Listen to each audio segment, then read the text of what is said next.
حضرت ابو بصیر رضی اللہ تعالیٰ عنہ نبی پاک صلی اللہ علیہ وسلم نے طے کر لیا کفار کے ساتھ، حدیبیہ کی جنگ ہوئی تو فرمایا اگر کوئی مسلمان مکے چلا جائے گا تو کافر کہنے لگے ہم واپس نہیں کریں گے، اور اگر کوئی کلمہ پڑھنے والا ستایا ہوا مسلمان مدینے آئے گا تو مسلمانوں کو واپس کرنا پڑے گا مسلمان اپنا بندہ نہیں رکھ سکتا، اور مسلمانوں کا کوئی شخص غلطی سے بھی مکے چلا گیا تو مکے والے واپس نہیں کریں گے۔ حضرت ابو بصیر رضی اللہ تعالیٰ عنہ صحابی تھے، باپ نے، بھائی نے، محلے والوں نے قید کیا ہوا تھا کلمہ پڑھنے کی وجہ سے، پیروں میں زنجیریں تھیں، بیڑیاں تھیں، کسی طریقے سے جیل توڑ کے دوڑے مدینے پہنچے۔ کہتے ہیں رستے میں کسی آدمی کے ساتھ گھوڑے پہ کچھ دیر بیٹھا پھر پیدل چلا۔ صحابہ کہتے ہیں اتنا دردناک منظر بڑا کم ہم نے دیکھا، ابو بصیر جس گلی سے گزرتے وہاں خون پھیل جاتا، ان کی ٹانگیں خون سے کٹتی، وہ زنجیریں بندھی ہوئی، در رسول پہ حضور میں بھاگ کے آیا ہوں۔ کہتے ابھی نبی پاک صلی اللہ علیہ وسلم ان کی بات سن ہی رہے تھے کہ پیچھے سے قریش کے 2 سپاہی بھی آ گئے، کہنے لگے یہ بھاگ کے آیا ہے اور آپ کا وعدہ تھا کہ آپ واپس کریں گے۔ چشم زدن میں ذرا سوچنا، چشم زدن میں تھوڑی دیر کے لیے غور کرنا کہ ہمیں ہمارا استاد، ہمارا پیر دھتکار دے کہ جا دوڑ جا، تو کہتے ہیں بسم اللہ جناب یہ جا رہے ہیں۔ ایمان کی پختگی دیکھیں، اس نے تو ہمیں نکال ہی دیا جی، وہ کیسا بندہ ہے، یہاں تو کسی کے یہاں کوئی فاتحہ پڑھنے نہ جائے تو لوگ بگڑ جاتے ہیں، کہتے ہیں اس نے اسلام نہیں لی، فاتحہ نہیں پڑھی، بس ختم، اس کو احساس ہی نہیں۔ حضرت سیدنا ابو بصیر سامنے کھڑے، سامنے 2 سپاہی آ گئے، ذرا دیکھیے ایمان کی پختگی، ایمان، یقین اور استقامت۔ امام بہقی نے دلائل کے اندر لکھا ہے، فرماتے ہیں نبی کریم صلی اللہ علیہ وسلم نے ان کی طرف دیکھا تو حضور کی مقدس آنکھیں آنسوؤں سے بھر گئیں۔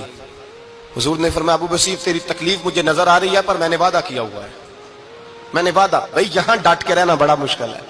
یہاں قائم رہنا بڑا کٹھن مرحلہ ہے، یہاں آزمائش کے موقع پر دین پر انہوں نے تو رکھا ہی نہیں، لوگ تانے دیتے ہیں، باتیں کرتے ہیں، رکھا ہی نہیں، تو پھر ان کا بنتا ہے۔ حضور نے فرمایا تجھے جانا پڑے گا۔ صحابہ کہتے ہیں پورے مدینے میں ایسے تھا جیسے سوگ کا سما ہو۔ جب وہ 2 سپاہی حضرت ابو بصیر کو پکڑ کے لے جا رہے تھے تو وہ پلٹ پلٹ کے پیچھے دیکھتے تھے، پلٹ پلٹ، پیروں میں خون ہے، آنکھیں آنسوؤں سے بھری ہوئی۔ فرماتے ہیں جب وہ پلٹ رہے تھے تو مدینے کی گلیاں بھی رو رہی تھی۔ میرے نبی پاک جب وہ آنکھوں سے اوجھل ہو گئے تو حضور بیٹھ گئے زمین پہ، نبی پاک نے رونا شروع کر دیا، فرمایا اللہ تو نے اس شخص کی مدد فرمانی ہے، اس پر کرم کرنا ہے، اللہ اس کا خیال فرمانا، اس کے لیے دعا کی، حضور روئے۔ حضرت ابو بصیر باہر نکلے تو وہ جو کافر تھے نا وہ کہنے لگے تو بڑا بنتا تھا ان کا، انہوں نے تجھے رکھا نہیں، تجھے رکھا بھی نہیں۔ تو حضرت ابو بصیر نے تھپڑ مارا منہ پہ، کہنے لگے میں وہ نہیں جو تھوڑی سی بات سے بدل جاؤں، ایمان، یقین اور استقامت کی دولت ملی ہوئی ہے۔ آپ فرمانے لگے میرا تو ایمان اور پختہ ہو گیا ہے کہ میرا نبی اپنے وعدوں کا بڑا پابند ہے، میرا رسول اپنے وعدوں کا بڑا پابند ہے۔ حضرت ابو بصیر کہتے ہیں مدینے کی سرحد گزر گئی تو میں نے کھینچی تلوار، ان میں سے ایک سپاہی، اب آؤ میرے مقابلے میں جس نے آنا ہے۔ ایک کو مارا، دوسرا بھاگ گیا۔ فرماتے اب میں مکے جا نہیں سکتا تھا، جاؤں گا تو وہ زیادہ ماریں گے، مدینے حضور نے قبول نہ فرمایا۔ فرماتے ایک جنگل میں جا کے العیس نام کی ایک بستی تھی، وہاں ڈیرا لگا لیا، دریا کے کنارے، پانی پی لیتا، پتے کھا لیتا، تن تندور ہڈاں دا بالن تے اسی ہاواں نال تپایا، کپ کپ مکیاں پیڑے کیتے تے اتوں صبر پلیتھن لایا، تن دی ہانڈی تے من دا سالن اتے لون صبر دا پایا۔ غلام فریدا وے میں ساری تیری، غلام فریدا وے میں ساری تیری، تینوں اجے یقین نہیں آیا؟ فرماتے سالوں پتے کھائے، اب جو بھی وہاں سے تنگ ہوتا وہ میرے پاس آ کے پناہ لیتا،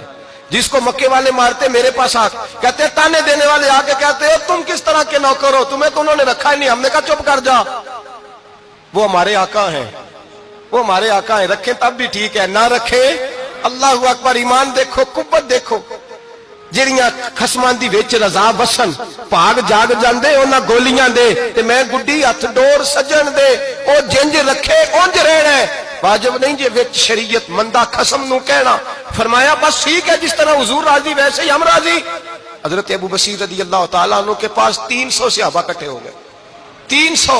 حضرت ابو بصیر جب مدینے کی سرحد سے گزر رہے تھے نا تو نبی پاک نے ایک آواز دی تھی، فرمایا ابو بصیر ایک وقت آئے گا کہ میرا پیغام تجھ تک پہنچے گا، ایک ٹائم آئے گا۔ حضرت ابو بصیر سے جب کوئی کہتا نا کہ زندہ کس بات پہ ہو تو فرمانے لگے مصطفیٰ کے فرمان پہ بڑا یقین ہے، بلاوا آئے گا، مجھے بلاوا، مجھے یقین ہے کہ مجھے بلاوا، بڑی امید ہے سرکار قدموں میں بلائیں گے، اور کرم کی جب نظر ہوگی مدینے، مجھے یقین ہے کہ مجھے بلاوا حضرت ابو بصیر رضی اللہ تعالیٰ عنہ فرماتے ہیں کہ وقت گزرتا گیا، 300 لوگ اکٹھے ہو گئے۔ جب کوئی مسلمانوں کا قافلہ مکے کے پاس سے گزرتا تو مکے والے لوٹ لیتے تھے۔ حضور نے بھی اجازت دی مدینے والوں کو، اگر ان کا قافلہ کوئی آئے تمہیں بھی حملے کی اجازت ہے، کفر کا مال مال غنیمت ہے۔ حضرت ابو بصیر کہتے ہیں جب بھی ہمارے قریب سے وہ رستہ تھا شام کی طرف جانے کا، جب بھی کافر گزرتے ہم ان کے قافلے پکڑ لیتے، لوٹتے